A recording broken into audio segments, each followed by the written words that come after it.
Baik, perkenalkan, nama lengkap saya Yohanes Gabriel Meo, jurusan Ilmu Politik, semester 3, kelas C, dengan NIM 1903040120. Pada kesempatan ini saya akan menjelaskan tentang perjalanan politik, tahap awal politik Indonesia sebelum Indonesia merdeka dan juga sesudah Indonesia merdeka. Pandangan-pandangan politik ini sudah terbangun sejak Indonesia sebelum merdeka pada tanggal 17 Agustus 1945. Karena pandangan-pandangan politik ini terbangun dari gagasan-gagasan produktif, gagasan-gagasan yang baik dari Bapak bangsa agar Indonesia ini terlepas dari segala penjajahan asing, terlebih khusus yang waktu itu adalah negara Belanda dan juga Jepang.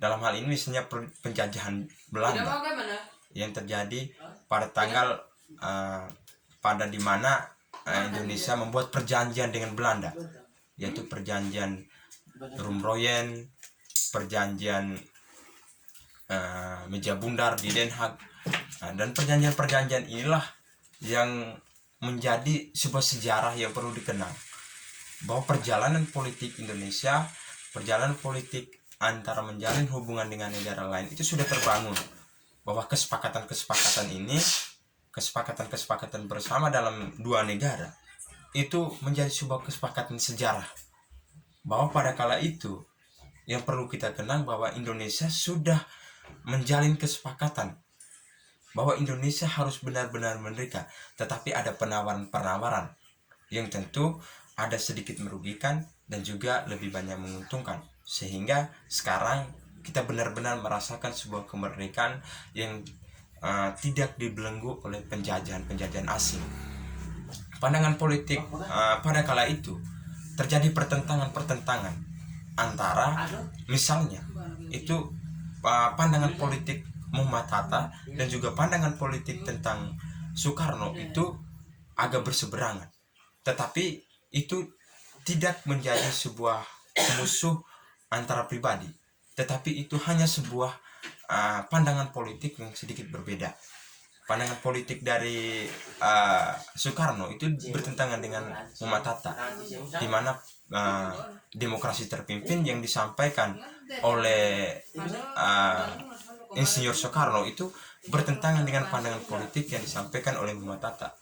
Dan pandangan Soekarno ini kita bisa tahu tentang sejarah bahwa pada tanggal 1 Juni 1945, di mana gagasan Soekarno tentang Pancasila itu menjadi suatu hal dasar dari segala ideologi bangsa ini, ideologi Pancasila maksudnya.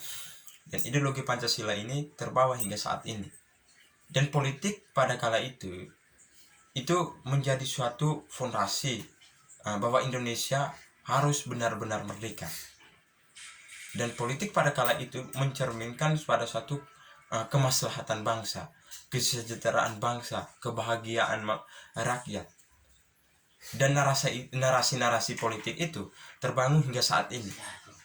Tetapi pada masa di mana Soekarno dilengsarkan pada kala itu di tahun 1965 dari kedudukan presiden dan diambil alih oleh Soeharto, itu menandakan bahwa perjuangan Soekarno itu begitu besar dengan sebuah perjalanan yang cukup jauh, ya, dari 1945 sampai 1965. Itu perjalanan yang cukup jauh sebagai seorang pemimpin, dan itu diambil alih oleh Soeharto dengan beberapa kesepakatan yang mungkin manuver Soeharto itu yang dimana membangun dengan sebuah bangunan yang namanya G30 SPKI itu menjadi suatu gerbong bahwa kekuasaan dari Soekarno itu menimbulkan kericuan pada negara ini. Makanya estafet itu dilanjutkan oleh Soeharto. Dan di masa Soeharto ini, di mana kita tahu bersama bahwa pada masa Soeharto inilah yang disebut masa otoritarian, di mana kekuasaan itu mutlak di tangan seorang pemimpin, atau abuse of power. Kekuasaan itu mutlak, tidak ada bisa mengklaim tentang kekuasaan pada rakyat. Tetapi perjalanan itu tidak terlalu jauh, mungkin hanya 40 lebih tahun, ya 40 tahun hingga tahun 1998,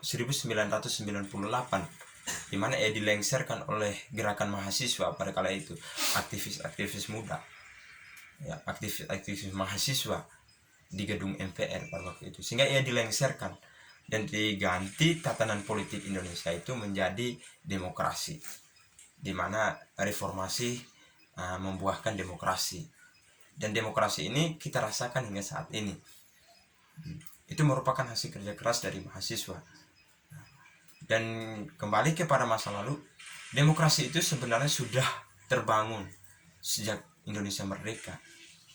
Pada kala itu Soekarno juga sangat mengedepankan yang namanya kebebasan. Tetapi kebebasan itu harus bersenyawa dengan peraturan. Kebebasan itu harus bersenyawa dengan aturan-aturan yang ada. Kalau tidak, demokrasi itu akan menjadi suatu hal atau sebagai sebuah alat untuk memanufakturasi kekuasaan, bisa saja seperti itu, dan juga manufakturasi dari rakyat untuk membuat kebebasan sebebas-bebas. Tetapi tidak itu maksudnya. Tetapi pandangan-pandangan politik Bapak bangsa ini perlu kita apresiasi, karena dari hasil kolaborasi pandangan mereka, pandangan-pandangan politik mereka, sehingga kemerdekaan itu saat ini benar-benar kita rasakan. Dan dari tahun 1945 sampai tahun 2020 ini, tidak ada satu bangsa pun yang menjajah bangsa ini. Dan itu karena langkah awal yang diambil oleh pemerintahan ini, pemerintahan Indonesia pada kala itu sudah sangat bagus dan sudah sangat produktif. Sudah sangat produktif ini sehingga bangsa lain tidak bisa mengklaim Indonesia punya kemerdekaan.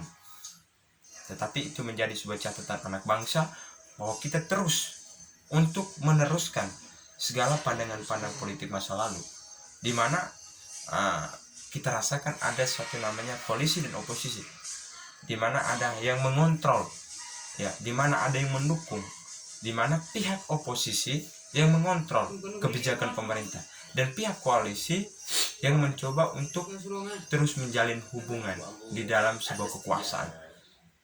Ketika kebijakan itu di luar real untuk kemaslahatan bangsa, maka oposisilah yang menjadi